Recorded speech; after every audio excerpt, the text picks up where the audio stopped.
Welcome back my friends. सभी लोगों को राम राम, नमस्कार, आदाब, सत श्री अकाल। आज का टॉपिक है मेरा दिल्ली एयर पोल्यूशन। दोस्तों एक बात बताओ, हम जो भी मेहनत कर रहे हैं, मान लो 10 साल 15 साल हमने खूब अच्छी लाइफ जी, हमने माउंटेन्स घूमे है ना, हमने ओशंस देखे, हम अलग अलग कंट्रीज में गए और अचानक से हमें पता चलता है कि यार मुझे ना कोई दिक्कत हो रही है, मुझे कैंसर हो गया है या मेरी सांस फूलने लग गई है। सोचो अगर ऐसा हो तो आप कितना आपको बुरा लगेगा। आज मैं बात करने वाला हूँ दिल्ली एयर पोल्यूशन की। इस पॉल्यूशन ने कितने नुकसान पहुंचा दिए हैं और पहुंचाएगा आगे चल के, आपको अंदाजा नहीं है। चलो एक एक करके बात करते हैं।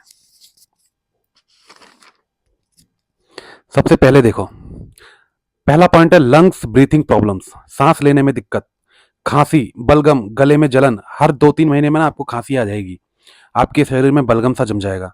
ये एक एयर पॉल्यूशन की वजह से। अस्थमा बढ़ने लगेगा, ब्रोंकाइटिस का खतरा, एन लगाना भूल गया, ब्रोंकाइटिस का खतरा। लंबे समय तक रहने पर फेफड़ों की क्षमता कम हो जाएगी। दोस्तों ये इतना खतरनाक है। दूसरा पॉइंट सुनो, हृदय का प्रभाव, यानी हार्ट पर प्रभाव क्या होगा। हृदय की गति बढ़ जाती है, दिल का दौरा का खतरा बढ़ जाता है, हाई बीपी का बुरा असर। PM2.5 और PM10 जैसे कण रक्त में घुसकर हार्ट की सेहत खराब करते हैं।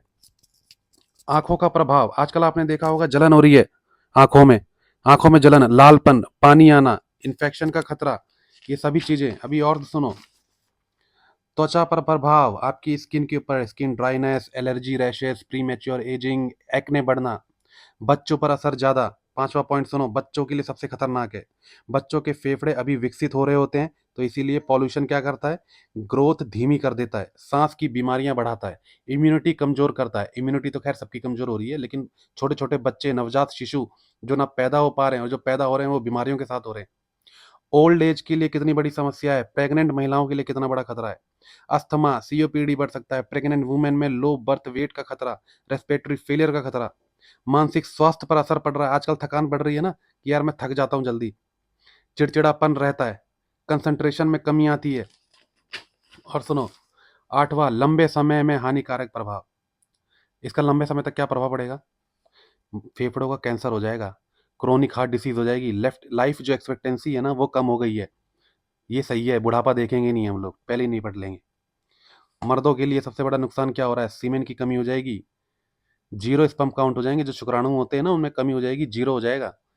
कैसे करेंगे। तो मेरा बस एक ही सवाल है कि यार मेरे को तो ये समझ में नहीं आता कि इस पॉल्यूशन से आखिर किसको फायदा हो रहा है, मतलब ऐसी कौन सी राजनीति करी जा रही है। ये तो सबके लिए नुकसान है। मैं दूसरा वीडियो बनाऊंगा पार्ट 2, उसमें मैं सबसे सवाल पूछूंगा, सबकी जिम्मेदारी चेक करते हैं। तब तक के लिए धन्यवाद।